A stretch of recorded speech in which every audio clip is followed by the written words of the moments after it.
This is Michael Lodge. I am the business advisor. So, the unemployment numbers are out this morning. Oh, by the way, good morning. I forgot to say good morning to you. I'm glad that you're here. I'm always glad that you're here. I'm glad that you're listening. I'm glad that you're participating. I like to see your emails that come in to me. Some of them are nice. Some of them are not so nice. But that's okay, because I believe in letting you express yourself.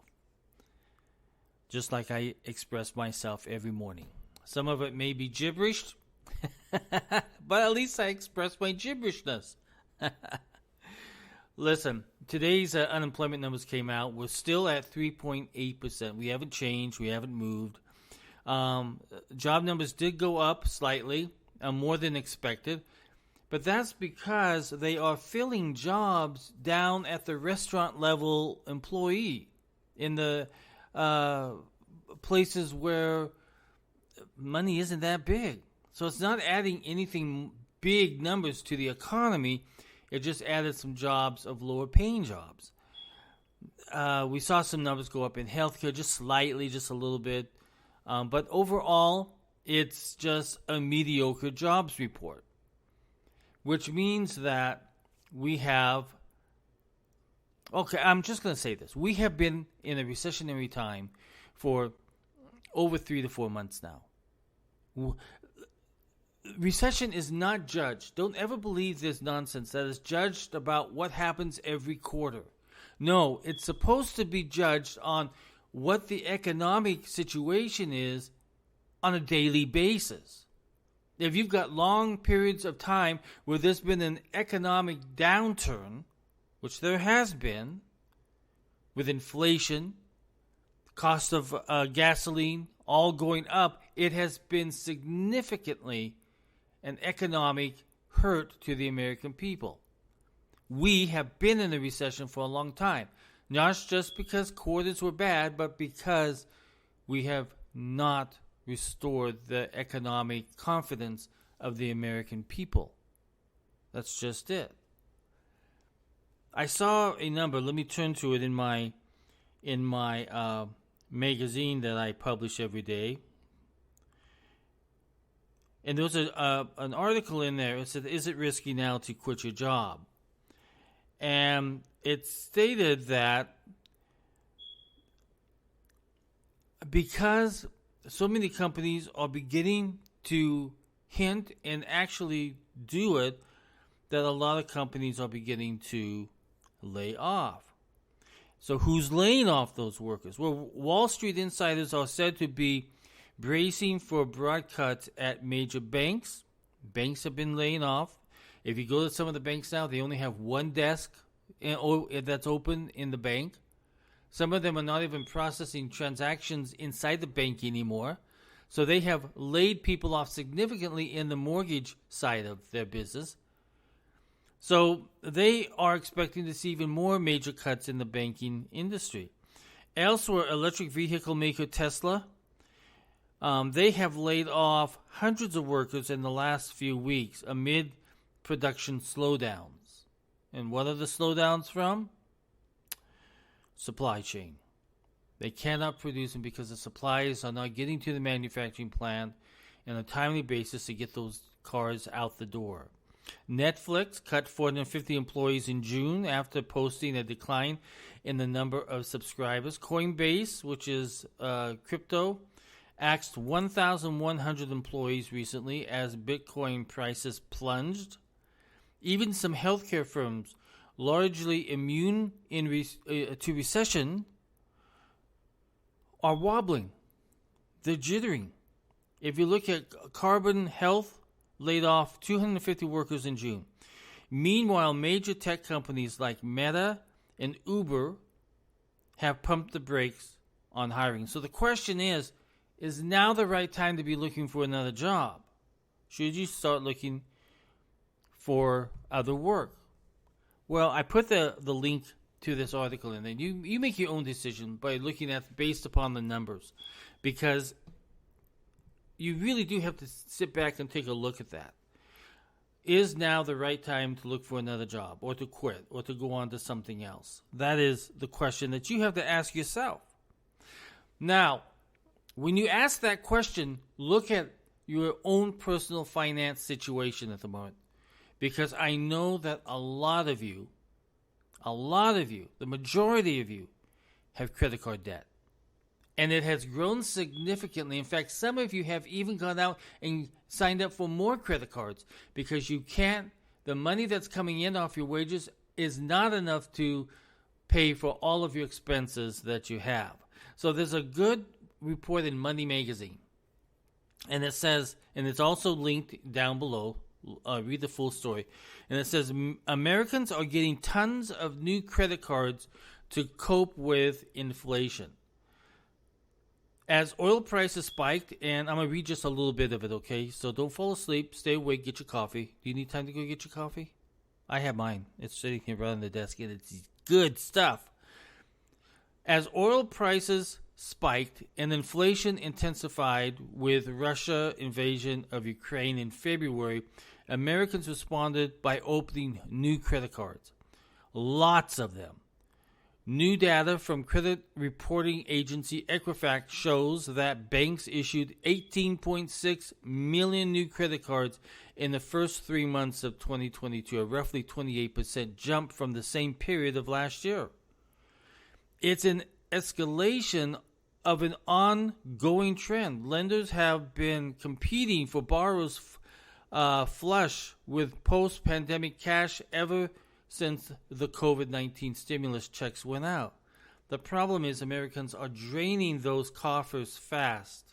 They're almost down to zero. And the prospect of shiny new credit lines could prompt more people to take on debt as they spend down their savings.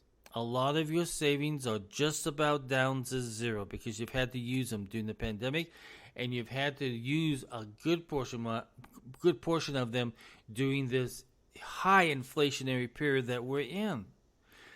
In 2021, Americans opened a total of 73.5 million new credit cards. 73.5 million new credit cards.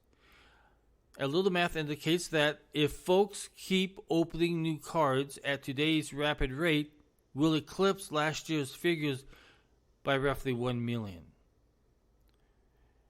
All of these new cards mean a lot more outstanding lines of credit.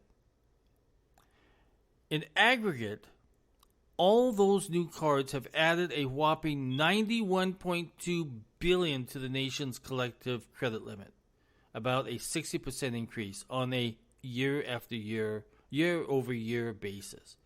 The average credit limit for the new bank cards opened in March was $5,049, an uptick of about 30% compared to March of last year.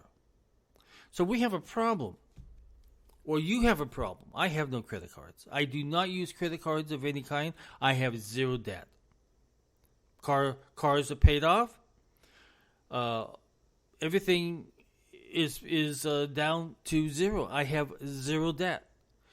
But those of you who have families, those of you who have car payments, those of you who have house payments, and those of you who are not making enough to sustain your everyday living experience, you have an upside down situation where your income is less than what you're spending. A lot of this is due because of the inflationary times that we're living through. I'm doing it myself. I know what my budget is a month, but I'm spending more in food. I'm spending more in gas. I've canceled out everything else that I don't need. Netflix, I don't have it anymore. That's probably why they had to lay off a lot of people at Netflix. 500 people that they laid off at Netflix? Because of people like me who cannot afford Netflix anymore. They cannot afford the YouTube premium channels anymore. We have to live within the budget that we have. At least I am trying to live within the budget that I have. I'm trying to streamline everything that I can possibly get my hands on to streamline it so that the cost on a monthly basis goes down. And that's the the decision-making process that all of us Americans are going through. And not just Americans, but all of those of you in other countries also that listen to me, you're going through the same situation, because the inflation isn't just earmarked towards America. It's all over the place. If you look at Britain, they are really suffering. I hear from people from Britain every single day, and they're telling me how hard it is to survive there. So even though we have good uptick, slightly uptick in the job numbers, but we're still at 3.8% because the movement of good paying jobs has not happened. And mid-managers are now fearful of their jobs being dismissed. And that is one of our concerns as an economy. Yes, we're producing jobs down at the Burger King level, but we're not producing enough jobs up at the Facebook level, or the tech jobs, the hospital jobs. Even those have slowed down. We are smart people. We're not dumb. But some of us are making dumb decisions by buying cars that are $1,000 a month in payments, by increasing our debt on credit cards. This is a time during this inflationary time and recession time, which we are in a recession, we should be eliminating our debt. But I understand that some of you don't have enough cash in your bank at the moment because everything has gone up, everything is more expensive, everything draws down cash from our bank accounts. So now you're using your credit limits to survive on. I understand that. But it means that we're going to have to work harder in managing our cash flow. It means that we're going to have to focus more on what we're spending on and eliminating the things that we really don't need anymore, or that we can live without. You can live without Netflix. You can live without a whole bunch of this stuff. You can live without your games. You might have to put your games to the side because those things are expensive on a month-to-month basis also. We have to readjust our financial lives. I don't care how well politicians try to sell you on a fake good economy. It's not good. You feel it. Wall Street is a totally different economy than what you and I live in. We live in the real world. We are not playing with other people's money. Wall Street is. So we, as good Americans, as self-reliant Americans, as independent Americans, we have to make really good financial decisions. I know it's a tough choice. It's a tough situation. But if you look at the numbers, if you look at where we're going at the moment, we are going to have a tough few more months of this. It will probably go into 2023. So we have to change our way of life so that we can survive. For a lot of you, survival is what you're focused on every single day. How am I going to pay the kids food? How am I going to get them to summer camp? How am I going to buy them new tennis shoes? How am I going to buy them school supplies? How am I going to buy them just plain old food for every day? I hear you and I feel your pain, and we just have to make some adjustments. And if you need any help at looking at your budgets, just let me know. Send me a text at info@lodge-co.com, or if you want to go on my website at www.lodge-co.com, you can book an appointment with me online. Everybody, it's Friday. Let's get down to having some relaxation this weekend, and let's be good financial stewards of our money. I love each and every single one of you. If you have any comments, just let me know. I'll try and answer any question that you may have. Bye-bye.